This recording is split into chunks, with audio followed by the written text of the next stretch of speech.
Okay, as a preliminary matter, this is Nikki Rowland, Chair of the Historic Structures Advisory Board. Permit me to confirm that all members and persons anticipated on the agenda are present and can hear me. When I call your name, just respond in the affirmative. Brooke? Yes, aye. Lucy? Yes. And Holly is the staff member? Present. Okay, so this open meeting of the Historic Structures Advisory Board is being conducted remotely, consistent with Governor Baker's executive order of March 12, 2020, due to the current state of emergency in the Commonwealth due to the outbreak of the COVID-19 virus. In order to mitigate the transmission of the COVID-19 virus, we have been advised and directed by the Commonwealth to suspend public gatherings, and as such, the governor's order suspends the requirement of the open meeting law to have all meetings in a publicly accessible physical location.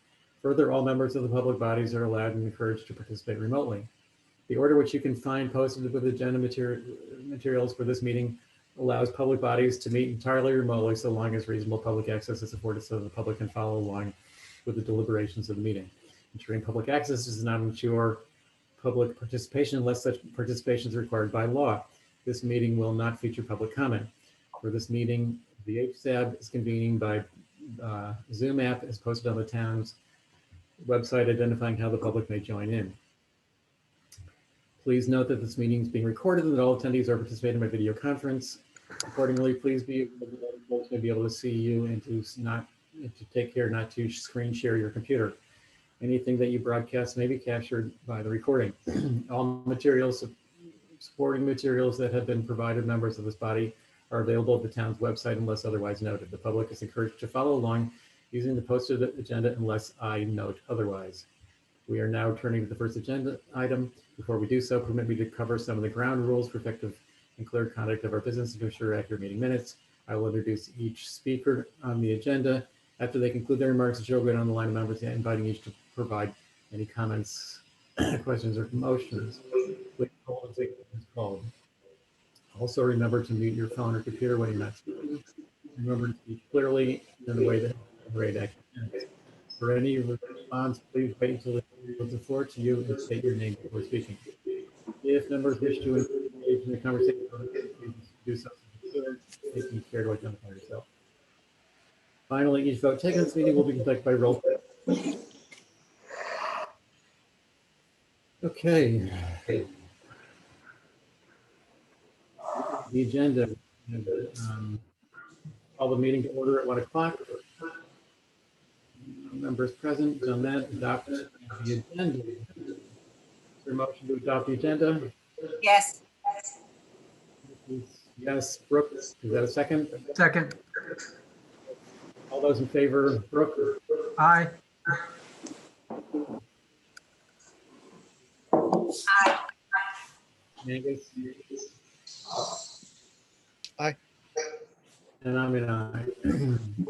So You've got major echo going on. Not sure why. Right. We'll go down to the first item on the agenda.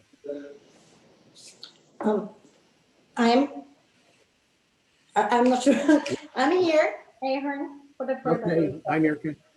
Hi there. So starting with 11 India Street. Oh, I have once again put together a list of comments, and if you don't mind, read my comments, and you can add to them. Nikki, before you begin, So my, do you have a second device in your room? Angus, can you say that again? Do you have a second device in your room? There's a reverberation. I do not. Does somebody else have an echo going on? I have an iPad, but I've done that at all the meetings. Is it muted? No, but I will. It's muted now. Erica, do you have this Wi-Fi going? Yeah. I heard it as well. I have a little bit hard time to understand when you spoke, Mickey. But it's better now, seems like it. Okay. Well, we'll keep going. If it's that bad, I may sign up and try signing back in. So my comments on 11 Street are as follows. There is an 8-foot hedge right along the sidewalk. Felt that the hedge that it was unnecessary. That I did provide privacy for dining. There's a granite post I just made out of wood. It's just a question about the Goshen stone used for the accessible ramp, whether that will you can't have gaps that are greater than half an inch. And I'm just concerned that the joint may open up or be greater than half an inch. Mhm. Does everybody hear that clear enough? The reverberation is so intense that I think it's worth, just for the whole meeting, to be able to start over and see if it's any better. All right, I'm going to sign off and try to sign back in again. Sorry about that. Thanks. How about now? Seems to be gone now. All Mhm. right. We figured out the problem. Oh, now someone's still echoing. It's still there. I'm just looking. I have nothing. As you look around for this microphone. I know, I just want to make sure it's not me, but I'm in a separate room from the office, so.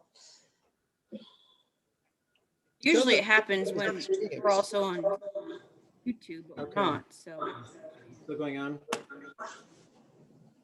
Did it happen while I was away? Yeah. Well, I'll sign off and then come back and see if it was me. All right, we'll do process of elimination. Yep.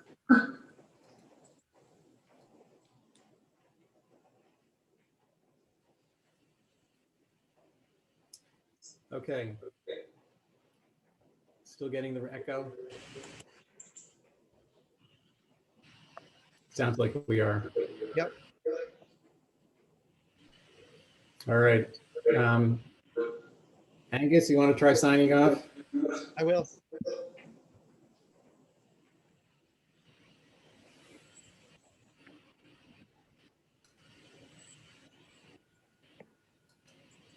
All right.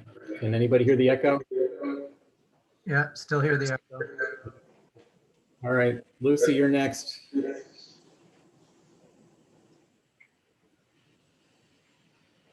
How about now? Okay. Okay, still echo. Holly? Can you sign off without losing all of us? I'm the host, so no, I can't.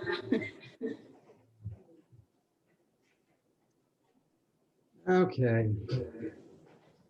I think we're going to have to. Miracle, would you mind trying to sign off and on again? Absolutely, no problem. Thank you. Let me just figure, I'm sorry, I'm just always struggle with this. How about now? I don't hear anything. All right. I think that was the problem. I think it was Mirka. I think maybe someone in our house has YouTube going. Does she have kids? Well, Mickey, while we've got good clarity, you want to go ahead and you're talking about with the Goshen stone, please. Was it me? Did you hear my earlier comment? No. All right, I'll start over. There's an 8-foot high privet hedge right on Center Street, which was replacing, I guess, the existing privet hedge, which is only about 4 feet high. Right behind it is a 6-foot tall ivy hedge. providing privacy for the dining area. So it seemed like the 8-foot hedge right along Center Street was higher than we really need and nor want to see. There's a granite post identified on the corner of one of the walkway openings, and I thought that should be made out of wood. And then I commented about the Goshen stone used as the ramp. Not so much aesthetically, but it's more of an the gaps can't be greater than half an inch. And you know, maybe even as a ramp, stone, you don't see too much sloping stone walkways. I don't know. I think Mirka heard that before. I don't know if she's back here or not. I guess not. I just sent her a text Yeah. to let her know that it was her situation. So hopefully she's trying to fix it. Oh, okay, so it wasn't me. Then I can turn my iPad back on? You probably can, yep. Okay. What is the Goshen stone? Is that similar to what is not a brick photo in these plans? Is that man-made? Yeah, you're looking at it. You're looking at it right there. That's Goshen, according to her label. Okay, so I'm back. I'm sorry. Was it me with the echo? It I think it was, Or was it? but it's better now. Oh, good. Oh, Is Goshen stone man-made? No. So no, the Goshen stone is a natural stone. There's a picture of it. What the only part would be a little bit man-made would be, I would like to get it a little bit into more regular shape with that, but it would be still hand chiseled joints. The other way how to use Goshen would be just fully irregular. It comes as a big oversized slabs, which is pretty flat. And I know Mickey had one of those comments about using them on the ramp. If just to be safe, we can go to brick. It does have a slight irregularity, but it's pretty flat. And the joint, the patio itself would be set with really tight joints, which should not exceed more than like 3/8 to, ½ inch. But I would definitely look for the advice if that's not compliant, and if you prefer more like tighter look, if the quarter of or half of the inch would be too much, or yeah. So Mirka, would this be dry laid or would it be set with Dry mortar? laid. Dry laid, and I'm sorry I missed the beginning. So if I may just quickly just recap, as you remember on the first page, there was existing patio before. So the idea is to use as much of the brick, which would be in that inner courtyard of the building, and then break it up a little bit with the Goshen, which is more natural stone, which is used on the, you can even see it on the walkway on Upper Main Street, used for a pavers or a crossing when you have a delineation between the crossing and cobblestones. So that it is that big with little sheen gray stone, which is pretty flat. So I just would like to kind of scale down the brick. Again, we would like to reuse as much possible, but I just felt it was just too much. And I wanted to bring that little another natural element. Again, as I said, it's a natural stone. It's not man-made stone. I would like to keep it just in a more organized pattern. However, if you prefer to go with a little bit more irregular, that can be explored, but with the ADA in mind, with the more regular pattern, it will allow me to have this really smooth or as even as possible the top, but still it would feel more historic and with a little character. I know Mickey has a question initially about double hedges. So there was initially the original privet hedge was the height 6 to 8 feet. We would like to put that back. The inner ivy wall is because, as you can see, there's the inner patio is intended for the guest, and the hopefully socializing when the socializing will be back in our regular life. The point is to really disconnect or isolate it as much as possible, like, kind of enclose this grouping part from the main and public areas. And it's same rule goes even for the inner communication and links between the guest unit itself. Like the approach is if somebody is checking in, they are going to the house on the on the Chestnut Street, they don't need to go directly through the restaurant area, but they have a choice to kind of go around without going back on the pedestrian and India Street. So that's the idea behind layering the green walls. And I again would like to work with the natural material, green material, to bring as much greenery. And I feel with the break and Goshen to break it up with some vertical green structure would be very appealing and soften the paved area.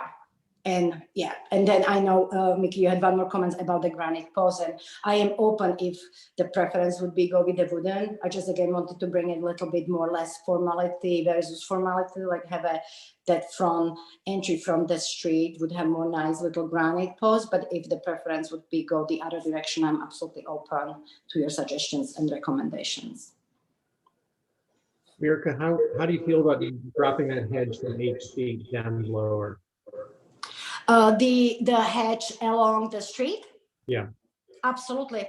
I am calling it for 8 feet. So yeah, no, it can be, we do know the plants grow, but yeah, it can be 6 feet, trim and consistent at 6 feet. Yeah, that's not an issue. The other, actually, the client kind of asked me if we would be open to use the Rosa Sharon hedge. That's something that I would like to ask you how you would feel, because it has a little bit more flowers and interest besides just regular just hedge. It still has a body of a green boxy hedge. It can be sheer in a 6 feet. The plus it blooms in the summer, so it's kind of breaks up that monolithic green look. It's not likely to be as green for as long as in the season. It could be rough. And that's a valid point. Thank you. I would still like to see the hedge kept down to the height that it already is right now. But any, so Angus, do you have any comments? Yes, I agree with your comments. I appreciate the variety of material to break up all the brick. I like the idea of using stone. I like the idea of keeping both proposed hedges to a 6 foot maximum. No one's going to be looking over that, so there'll be privacy. I like the idea of the Rose of Sharon for blossom, but as Mickey's pointed out, it won't be as green for long, and the density of it won't be as good as a hedge as far as privacy. There'll be more branches and fewer leaves. And also, with something that's that compact, there would have to be significant shaping of it and pruning of it, which might limit how much branch area you have to be able to leaf out. So I think some sort of hedge is probably going to be more effective for privacy.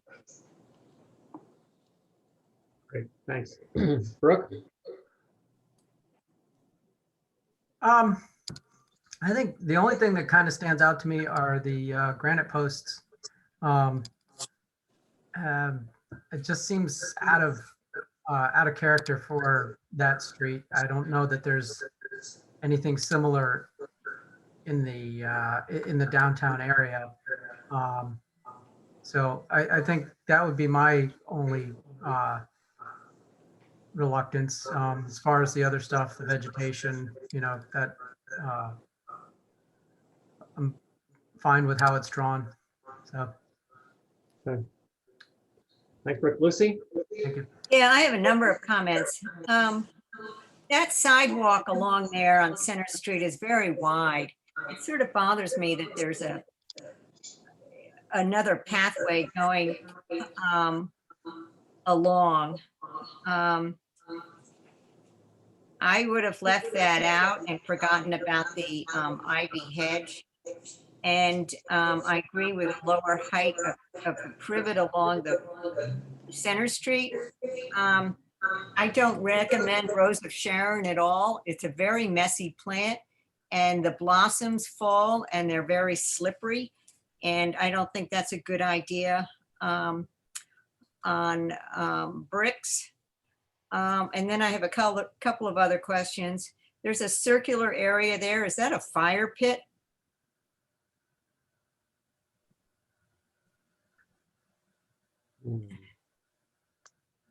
You don't, You're here. I'm sorry, can you hear me? Yes, they just, sorry, that a- no fire. Can you hear me now? I Yeah. apologize. is that a fire pit? No, no fireplaces. It's only the tables or if you are, I don't know where you refer to, but there is like a little, like a serving for a host, little round table. But no, Yeah, it's all and it- furniture only. Okay, now just below that, you have some chairs and some rectangles. What are those rectangles? Is that, That would be exterior carpets, like just to kind of break up the brick. indoor, So- outdoor carpeting? Yes, absolutely, yes. Sorry, I don't like that. And then, and do we have examples of what the gates are gonna look like? It's there is a drawing of the gate. Oh, okay, all around the right. picture. It's too much existing. There were gates like that before, and there is existing fence, picket type 2. So I just wanted to stay in the same theme. Okay, and then in this plan here, are there gonna be any AC units for either of those buildings? The all utility and I call it the ugly part of this is all in the back, as you can see. It's already currently there. So everything is going to be located in the back. Okay, and we're not gonna see any AC units hanging out of windows or anything? Again, to my, I would have to clarify, to my understanding, everything is in the back of the building, but not, and the building itself has an AC, central air system. Okay, So, but I would have to, I can clarify before the HDC meeting, but I believe so, no. yeah, because we got an application before about AC units hanging out of windows or, Okay. and that wasn't Yes. good. Also, could you explain outdoor lighting if there is any? As of now, there is no outdoor lighting installed. Besides, we were thinking to use few like low voltage path lights, just to mark the corridors.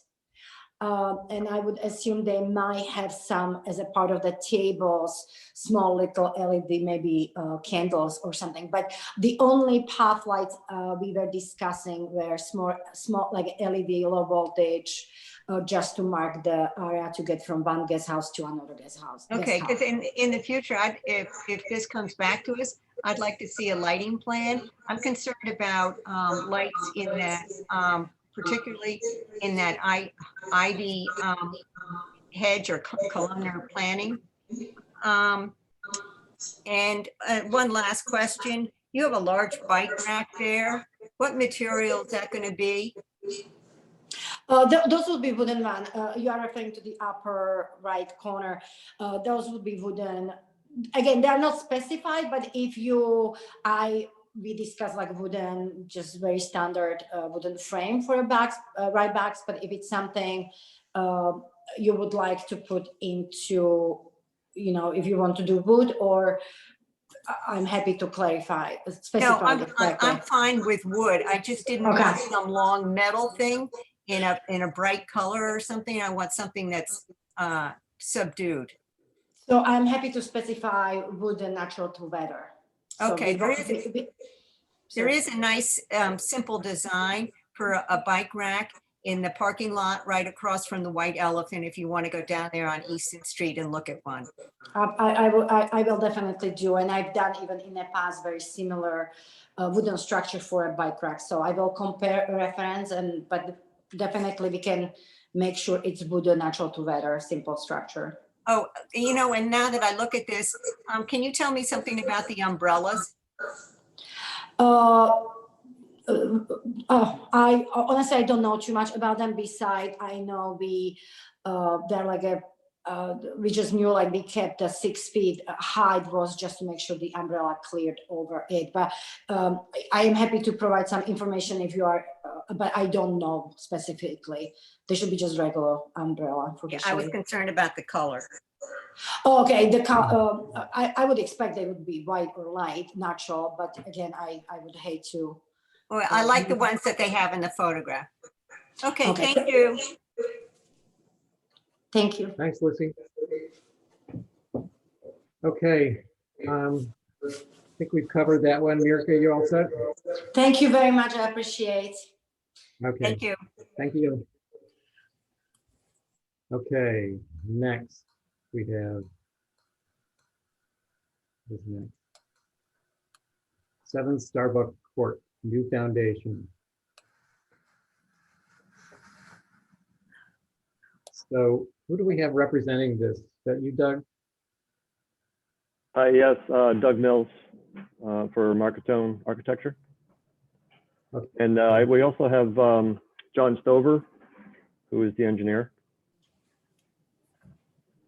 Great. Go ahead. Hey, Doug, before we Yes. get started, I just wanted to mention next time if you could fill out the historical information, that would be most appreciated. Okay, will do. You want to introduce so- this, Doug? Tell us what's going on. Sure. Sorry, this is my first historic structures meeting. I didn't know you were even allowed to be in these. So the approach to this project from the beginning has been to be as low impact on this historic structure as possible. So there were very minimal door and window changes, very little interior reconfiguring involved. And the intent was to keep the foundation just as it is and just try to, fortify it, waterproof it to the extent possible. But then once the contractor really got involved and started doing the work, it became clear that some other mitigation needed to take place. So John Stover got involved, and the conditions that he found were substantially worse than what we had anticipated. And I'd actually like to hand it off to John if hopefully he's on here to give you some more insight.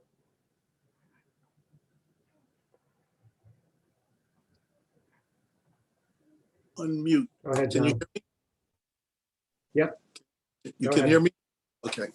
Yes. So yes, we were absolutely trying to maintain this old foundation as much as we could, even though we could see from the inside of the building that the foundation was having some issues. Interior walls were bulging by something in the range of 8 to 12 inches. Maybe even a little bit more in some places. Some of the stones had been dislodged from the foundation. So in any event, from our perspective at the time, looking from the inside of the building, we thought we could reinforce this old foundation wall and then thereby keep that fabric. When the contractor started putting in the perimeter drain, then we saw the outside of the wall, and a good deal of that outside portion of the wall was missing or dislodged. And we could also see that the sills were terribly decayed. And it was at that time that we just kind of had to ask ourselves, what are we really trying to do here? Because we were losing the foundation. We could see it happening, and we felt that it was just better to put in a new foundation and face it with something that would be acceptable to the HTC. Okay. Thanks, John. I'm gonna let others on the board comment on this before I do. Anybody want to start? Lucy, go ahead. Hi, John. Hi, Lucy. I I have no problem with this. I think that, that this is probably best for the health of the structure. I do have one comment that we have no authority over, that if you do go ahead and get approval for this, I would love to see that stone used somehow, possibly even on the property. That's it. Thank you. Okay. Thanks, Lucy. Anybody else? Brooke? Go ahead. Yeah, John, what would it take to, you suspend the building and then rebuild with the stone that's there? I mean, I realize that's a big ask, but what would it take to do that? Okay.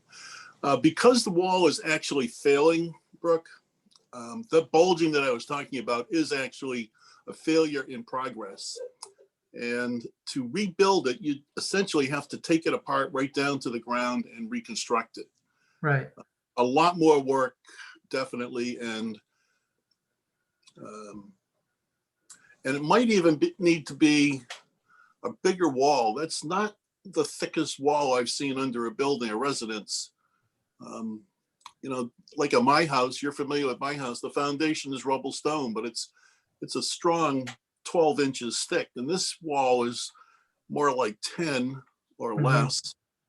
And it truly is failing. So it needs to be taken apart, put back together again. And some sort of design that would actually be code compliant for an old rubble stone. Rubble stone's really not allowed today. Right. John, what is the construction method you're talking about using? Is this going to be a poured wall with a veneer, or what are you planning on doing and replacing to this wall? Yeah, it's more of an architectural question, but my thought would be a poured wall with a veneer, a brick veneer. Yep. Angus? Hi, John. Hi. My concern is I guess is similar to where Brooke was headed, is that with the historical significance of the building and its original foundation, I'd much rather see the stone relaid. Either way, the wall's going to have to be taken down. I understand that the rubble foundation is not acceptable, but if there's a way to support the building and reuse the stone so that it's where it started out, but the building is supported, I think would be ideal. Have you consulted any preservation masons to see what their thoughts are about restoring this wall? No, my thought was to create a wall system that would support the building, and the effort there is to make sure that we're doing the best we can for the long-term health of the building. As far as the stone goes, we could do something like we did at St. Paul's. That was a stone addition that we put on, and we can buy stone and veneer. And you could take some of the stone that's there, I suppose, and anything that is exposed on the outside, you could cut the stone and apply it to the outside of the foundation wall. I wouldn't want to try and use it as something structural, but we could certainly make it look like a stone wall in those areas where the stone exists now, Angus. Is that the sort of thing you're after, or you think you're going to try and rebuild this wall in rubble stone and have it meet code? If it were possible to restore it to the point that it was structurally sound, I think that would be the ideal thing. I didn't know that you were part of the relaying of the church stone. That was brilliant. It really, it looks like all of it is original. Nice work there. Yeah. So, I mean, I It guess was a team effort, Angus. It wasn't just me. It was a team effort at St. Paul's. Of course. Yeah.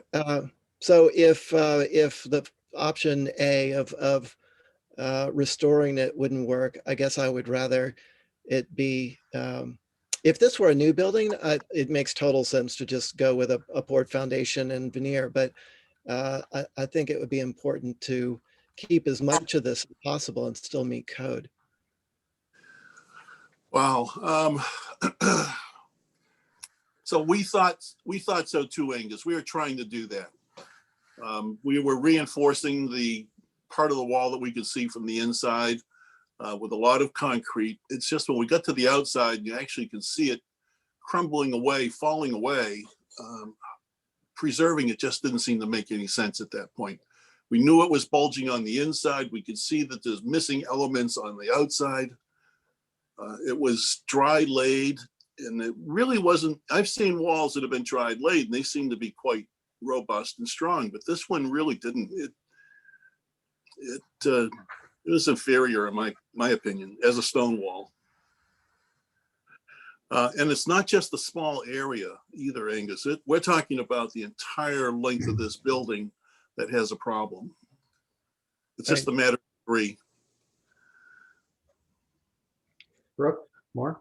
Yeah, I just did a quick search on codes and rubble walls.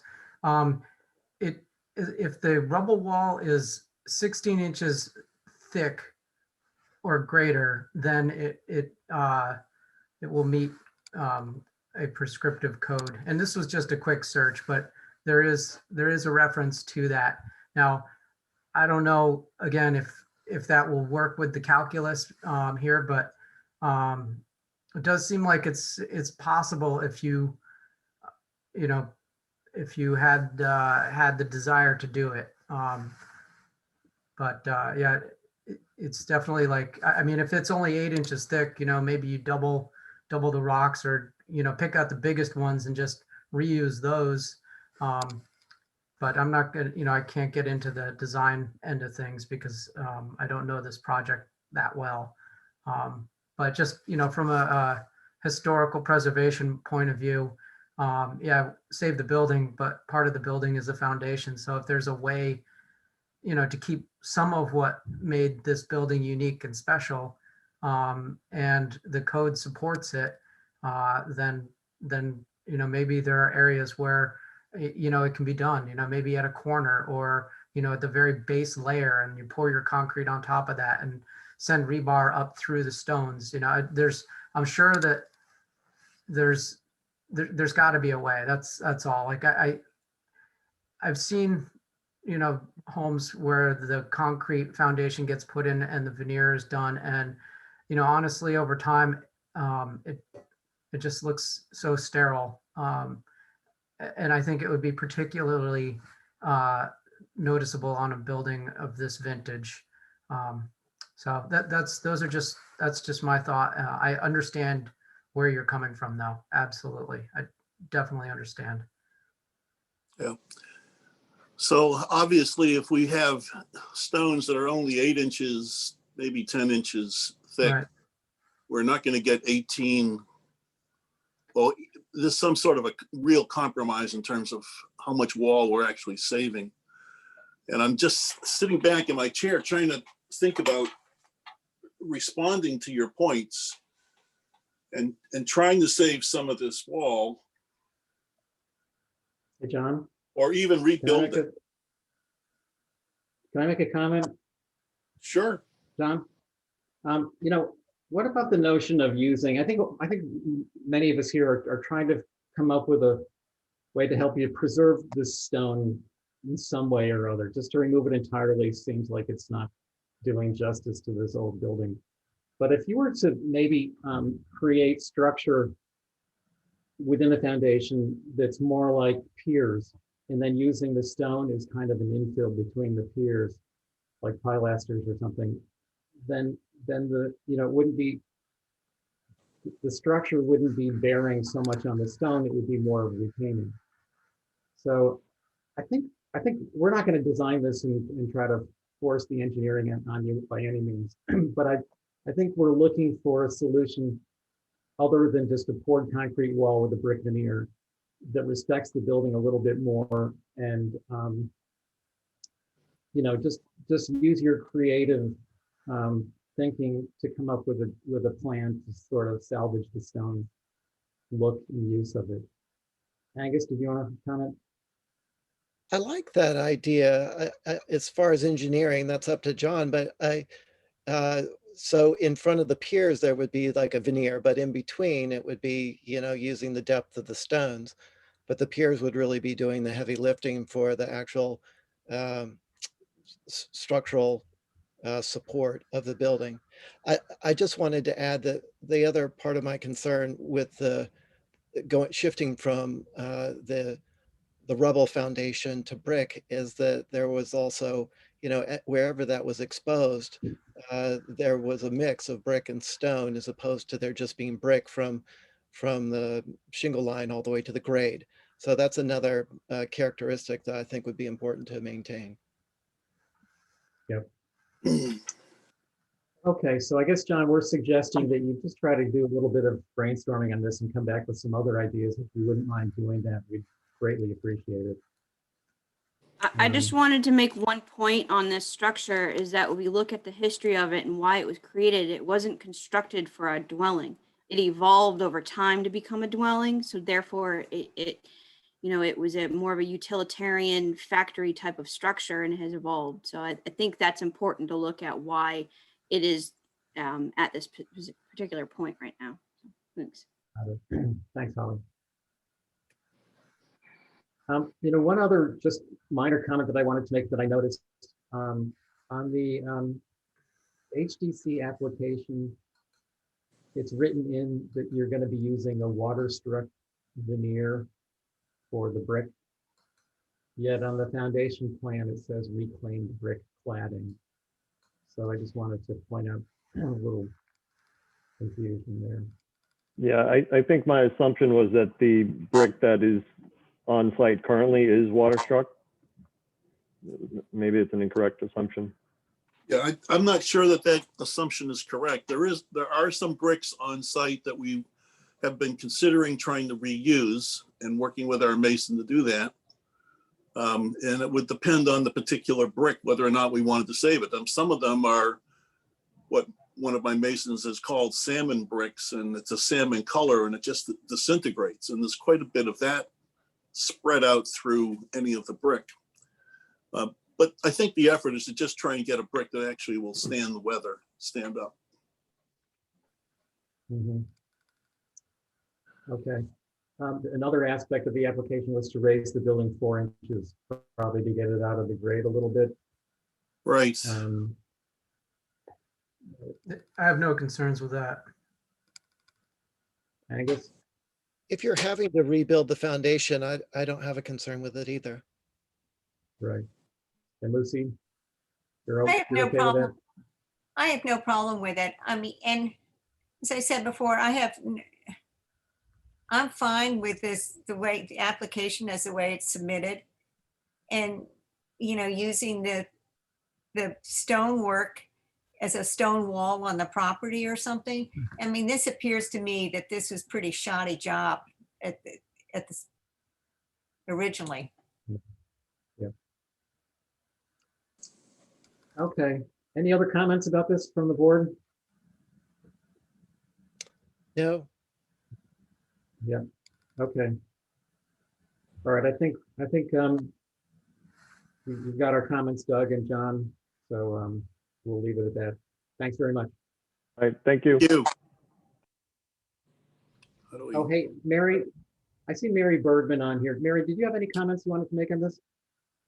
No, I think everybody asked the questions that I had. And I think I agree with Angus that it would be interesting to see, preferable from a historic preservation point, to see if there was a compromise that could be made between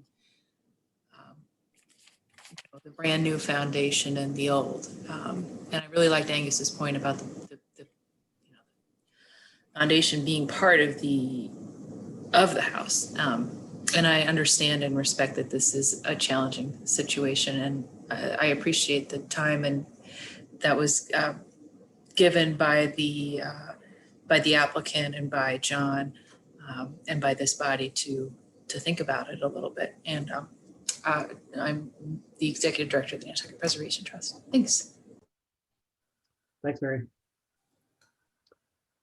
Okay. I think we can move on. Thanks, John. So we have, looks like Hi. we have Lisa next. Hi, how are you? Hi, Lisa. Good, how are you? I'm good, thank you. Did This you want to app- make some opening remarks? This is the application where we had come to, we did a straight demo of a house and then got approval to put it back. And then we wanted to make some fenestration and a few minor massing changes. So these are the changes to that. And so Okay, I've got a short list of comments that I'd like to make, starting with the south elevation, which is right there, I guess. Yep. That's south. Yeah. Chimneys, you're proposing to paint these white? I don't think so. Let me look. Yes. It says white brick chimney. Huh. So I think I'd rather see these chimneys be natural. On the south and the west, those, you can see it right there in the south elevation, those 9-light casement windows. I'd also like to see those window panes get a little bit more in line with the proportions of the 6/6s. And then moving down to the east elevation. Mhm.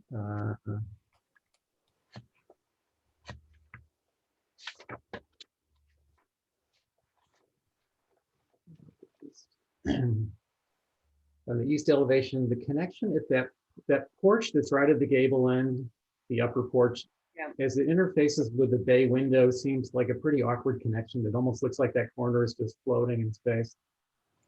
So I'm not sure what to say about that, but it looks like they're just not meeting well. Mhm. Maybe the beam height if it were smaller and aligned with the sort of the beam of the bay. I'll look at that. Yeah, it just, I looked at it in plan and it shows that it just misses. I'm not sure what the correction is, but something should be looked at there. Also, on the east is, and also you see it on the north, where you've removed that porch roof. When you compare this to the as-built, the existing drawing, you can see the porch roof around the turret, and you've removed most of that porch roof to abbreviate it to some degree. Yeah, we've made And the I turret. think that leaves, That's what it is. yeah, around the turret, it leaves the turret with sort of this awkward vertical appearance to it. I think it's much more successful with the porch roof wrapping around it. And then down on the west elevation,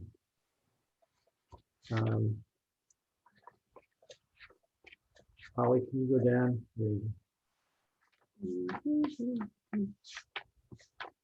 There you go.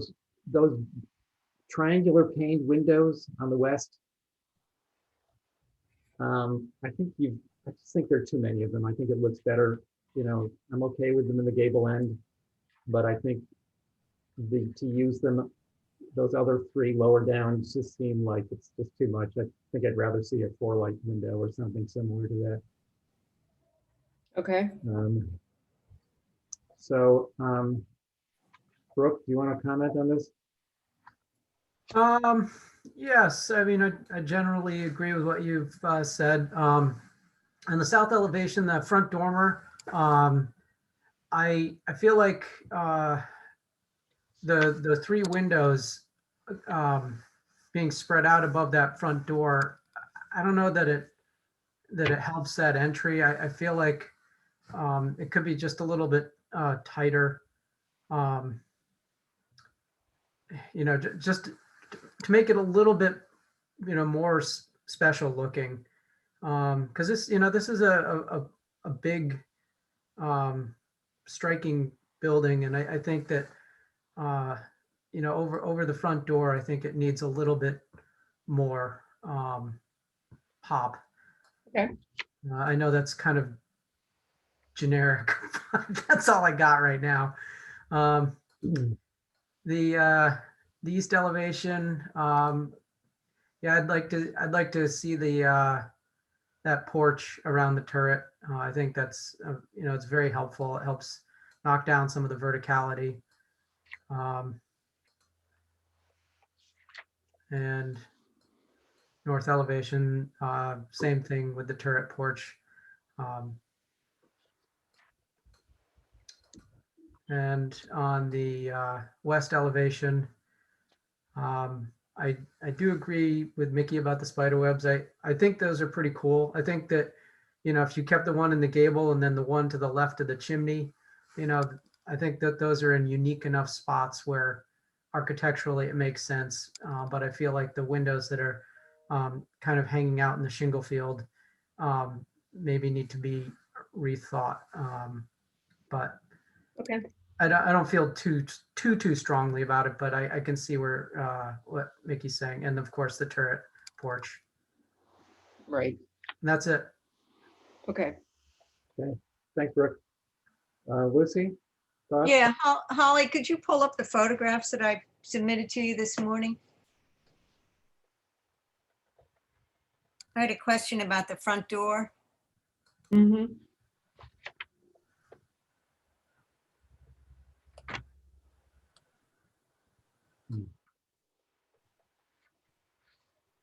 The front door that has been installed on the building is not, doesn't seem to match your proposed. Right, because, well, I'll look at the picture, but you might have been looking at the old building. I don't know if you remember, but this building was approved to be demolished. Oh, okay. So you might have a picture of the old structure. I believe it just got demolished today. So depending on when you took the picture. I took the picture yesterday. Yeah. Yeah, so it's no longer there. Oh, okay. All So right. Problem solved. All right, because it looked brand new. And I agree with the small windows, the spider web ones. Okay. I think that they're the kind of treatment like stained glass windows, you know, it should be used as a special touch. Okay. And that's about it. Thank you. Okay. Angus?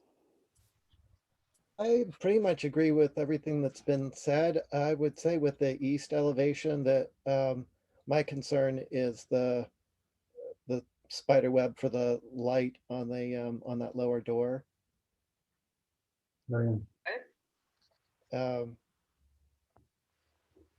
And I agree with both you, Mickey, and Brooke about the spider web windows in the west elevation. Used sparingly, it seems like an ornament, but it starts to lose its value when there's so much of it.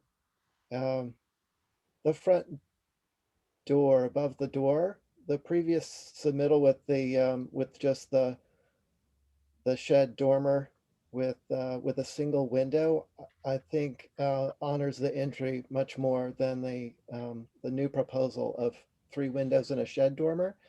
Even though the shed is in line with the other sheds that are there, it loses its uniqueness, and I think is top heavy over the door. And Brooke, you're right. It is a prominent location in a prominent building. So I think something that feels a little bit fancier than a shed dormer, I think makes sense. And I think the previous submittal, would have worked fine. I think the issue is we need a little bit more space up there, so we'll just have to come up with another solution. The size of the previous dormer was just not big enough programmatically. I might also suggest looking at the front door itself, because it's a pretty big long transom on top of it. It almost has a kind of a contemporary feel to it. Maybe it's the lack of detailing on the casing, but I think just a little, the transom spanning both the door, I don't know, something about the detailing on the front door doesn't feel right to me either. Side lights and the transom. It's awfully formal for when you have those seats on either side of the door, because I think of those as being more cottagey. Yep, definitely. Yeah, I like those little lights beside the door with the benches. That all seems to work well. But programmatically, that might not work. I don't know if you have closets or something inside the front door.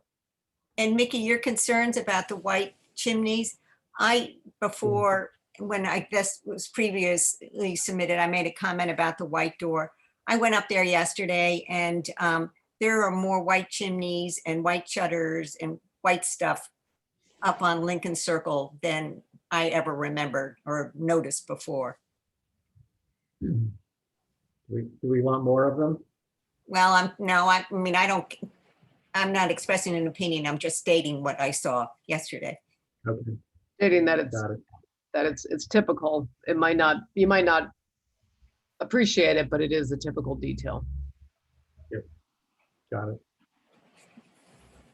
Okay. Any other comments on this one? Looks like no. Okay, thanks, guys. I appreciate it. Thank you, Thanks, Lisa.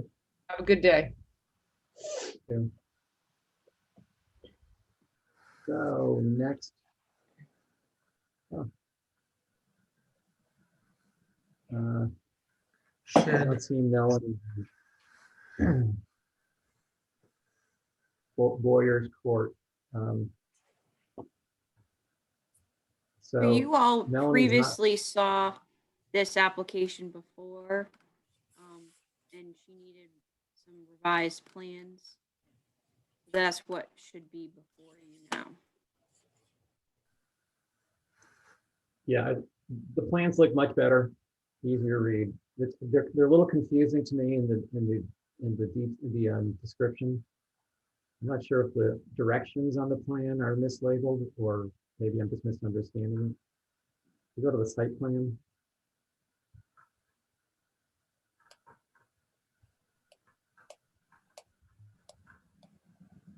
All right, so the building looks like it's oriented the long way north and south. And then go down to the elevations. You see what I mean?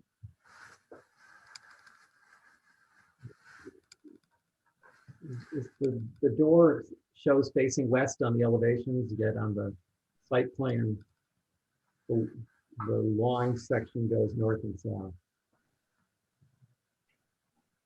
So I just think she needs to clarify. So I'm not even sure which way those windows face, you know, or the door actually.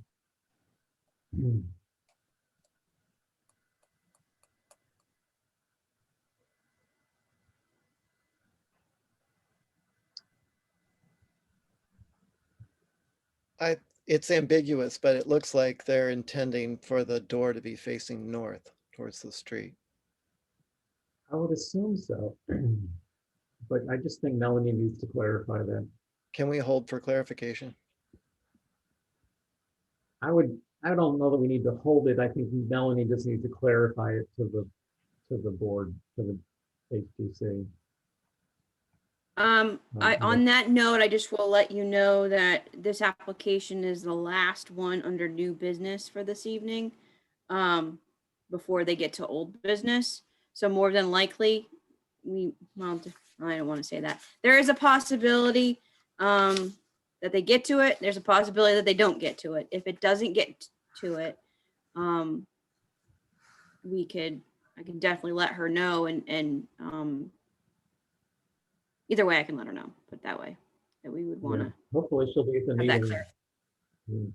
I still have a question about the path and the fencing. I don't understand how that's working. Well, she needs to address the fencing. If she's going to put a door in that location. The building looks like it's going to interrupt the fence completely. So that's a good point.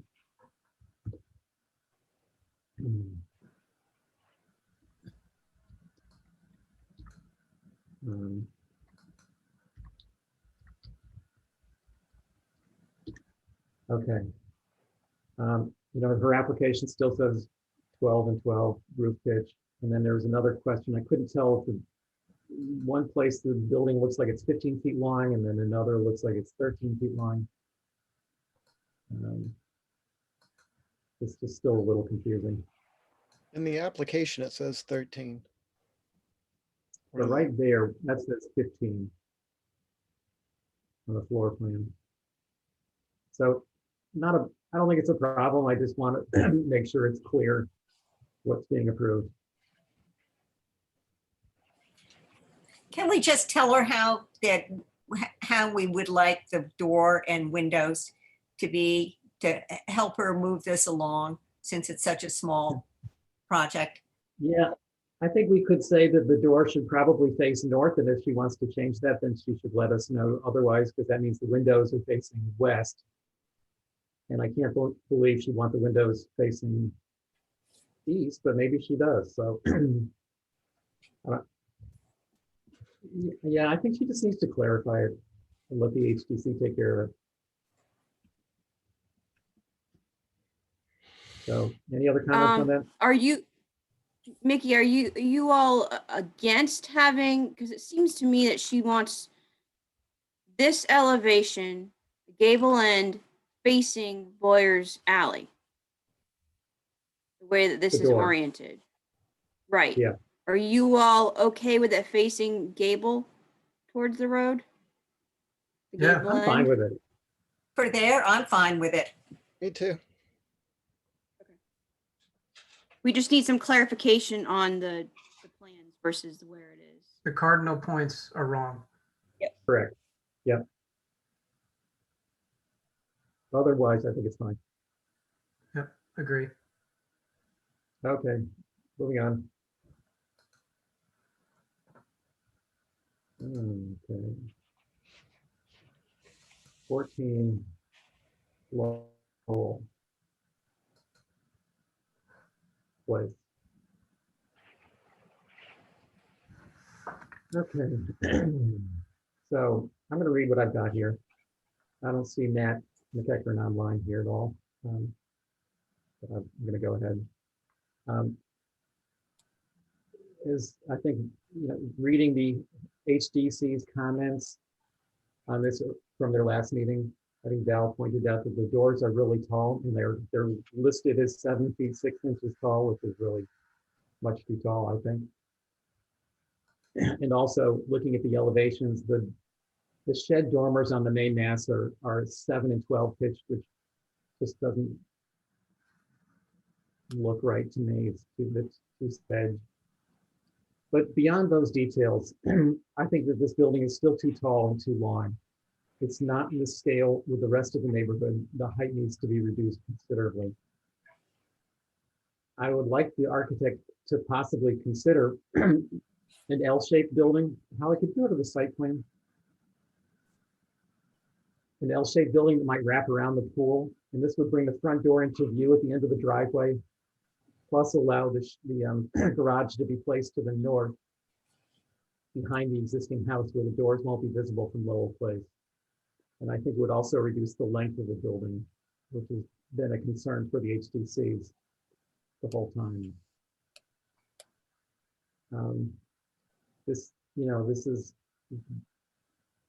They're making incremental changes to this, little changes to this building, but I still think it has serious massing issues because it's just totally out of scale for the neighborhood, in my opinion. So does anybody else want to make comments on this? Lucy, go ahead. Yeah, I mean, I went up there before it first came on. I totally agree with you, Mickey. I think that the scale of this building is totally out of whack and inappropriate for this neighborhood. It's not only the height, it's the whole design. I think that this building could be scaled back significantly. And then reducing the height of the building by 1 or 3 inches or whatever it said. I'm not happy with that at all. I just think that this whole building, everything about it could be scaled way down so that it might fit in with the neighborhood. Thank you. Thanks, Lucy. Brooke?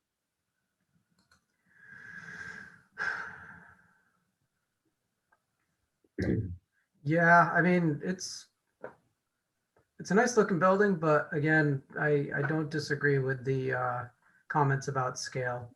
I kind of like the idea of somehow making this an L-shaped building and flipping the garage to the other side. I know that's a big ask, of course, but it might help reduce the impact. But no, I have really nothing material to add to those remarks. Okay, Angus? I think that L is an interesting idea, but I feel like they, from the very beginning, that the whole concept of this house needed to be rethought. It is clearly out of scale in relation to volume and height and length to anything else on the street. And an L might help in that. It might spread it out a little bit so that you can still get the same volume, but lower. But the fenestration, the dormers, just the general massing and scale of this is just uncharacteristic of that area, and it would change the feeling of that forever and probably lead to more of the same. I feel like this is an important turning point for this street. And I just think it would change the character forever if something of this scale were to be built there. That's all. Okay, thanks, Angus. Hey, Victoria, do you want to make any comments?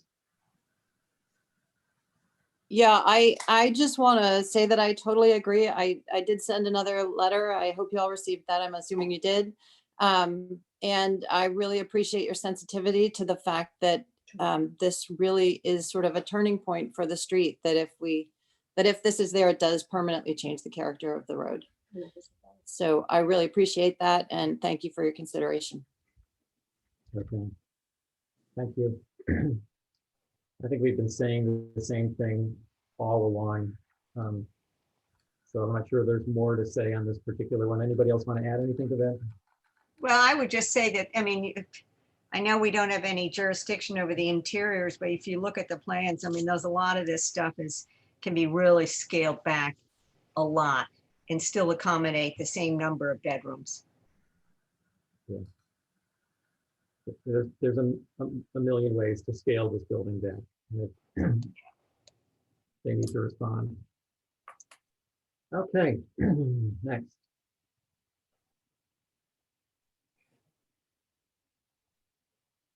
Now we're on 7 East Lincoln. So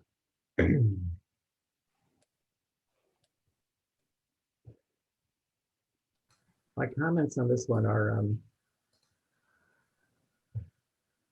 last time we saw this, we kind of, I like the design of this building. I think it's an attractive building. The more I look at it, though, and I'm reading the neighbor's letter and comments, this is a really big building for this neighborhood. I know there are some nearby that are similar in height, but this is a really wide, massive building, and it's over 34 feet tall. And the front elevation has a, pretty significant third floor window. It just feels like to me, the building feels too tall and massive for the neighborhood. And breaking up the massing into smaller sections would probably enable the ridge to drop considerably and the scale to feel more appropriate. Having said that, in looking at some details, the front door, he's got a 9-light front door, which I think is inappropriate. I hate 9-light doors from the front of the building. I think they're inappropriate. I shouldn't say I hate them. To me, I think they're inappropriate. Side lights, again, side lights are, to me, they're sort of a suburban thing. I know some really old buildings in town have them, but I'm not sure it's appropriate here. On the front porch, On the south and the west elevation, there's a big, like a 6-foot vertical board fence, which is enclosing an outdoor shower. To me, that it seems like an outdoor shower on a front porch, elevated front porch, is the wrong place for it. I think the shower should be on the ground like it usually is. Another detail is that the stairs facing west, when you look at the site plan, Holly, if you would please. There's 2 sets of stairs facing west into the yard, one going right into the garage actually. And they just seem like they're much wider than they need to be for stairs, especially the one closer to the street. Not so concerned about the one in the back, but the one more forward just seems like, why have such a wide stair heading halfway into the garage? And as a final comment, I think that the neighbor's comment about the building, the neighbor to the right-hand side to the east saying that it's very tight to that property line. He's probably moved it over a little bit, but this could easily go further into the center of the property, and I think it would just feel much better in the neighborhood to be centered rather than tight to the side. They're probably trying to get more yard space, but I think that it would feel better in the center of the property and wouldn't be looming over the neighbor's house as much. So those are my comments. Anybody else?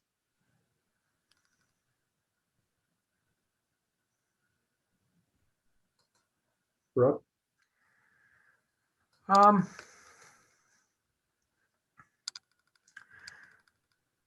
the list of photos, there's a whole page of photos. I noticed that there is 10 East Lincoln and 12 East Lincoln. Are both, those are pretty decent sized buildings, especially 10 East Lincoln. So.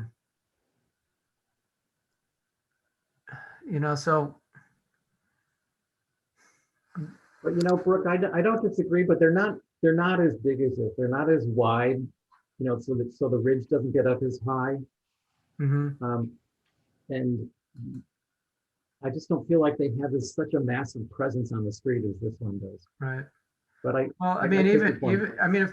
the building was, pinched a couple of feet, that would probably help a lot. I think it would help a little bit. I think a cross gable would help, or a side gable would help also, just to reduce the need for the width of in a single gable.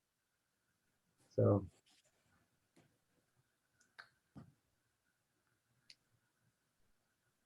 I also agree about the shower. But it's a nice looking building, but yeah, I guess it could be pinched a bit. Okay, thanks. Lucy? I agree with what you've said. Angus? I agree with what you've said. The dormers stepping back, I think really helped to move in the right direction as far as reducing the perceived mass of it. And I think that if that just continued to happen with just shrinking in a little bit with width, that it could get to be more in scale with what is immediately, near it. I definitely agree about the shower being on the ground. Good. All right. Anything else? Seeing none. Moving on to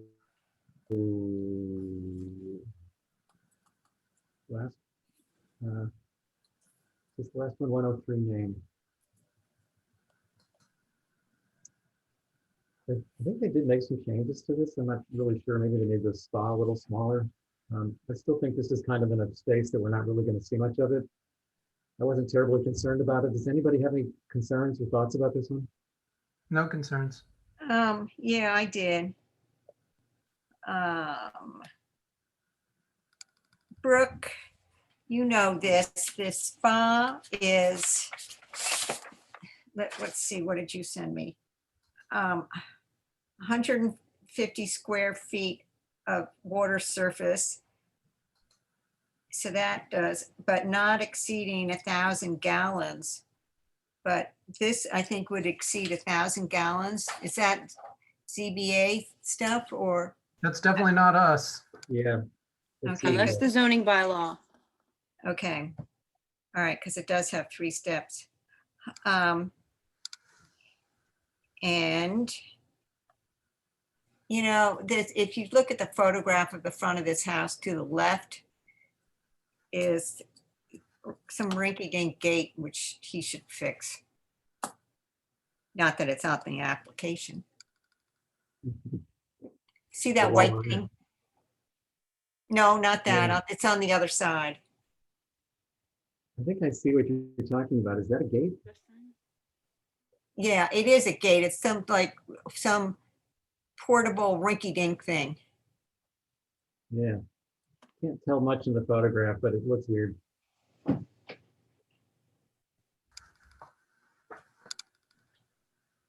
Probably And not that's it. approved. Nothing is visible from Gardner Street or Main. Yeah. I would like to point out, though, on the right-hand side in the photograph, you see those evergreens. Though, in the front, Holly. Mhm. Those are on the other, yeah, right.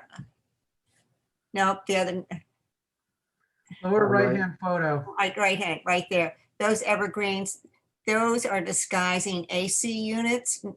Yeah, which is something they are evergreen now. I just checked yesterday, but that is a situation where, I mean, these AC units, as far as I'm concerned, should never have been allowed on the front of the house on Main Street. Want to make a comment on that, on this application? Yeah, I think we should. I mean, this is an example of, you know, something that shouldn't have happened and that we ought to keep an eye out. Well, everybody knows how I feel about it. I wonder if they were ever approved, so. Well, that is a Yeah, maybe. question too. So maybe we should Are just these make a units comment. on the front of a house on Main Street? Is that what you're saying? Yes. And to the other side of the house, there's some sort of utility stuff on either side of that rinky-dink gate. And I don't know what that stuff is, but there are 2 things there too. That certainly doesn't seem appropriate in that location. Well, yeah, it shouldn't be, you know. It's inflicting it on everybody because you don't want to listen to your own AC units. Right. Yep. All right. I'm making a comment. The AC units are on the front, and were they ever approved? Thank you.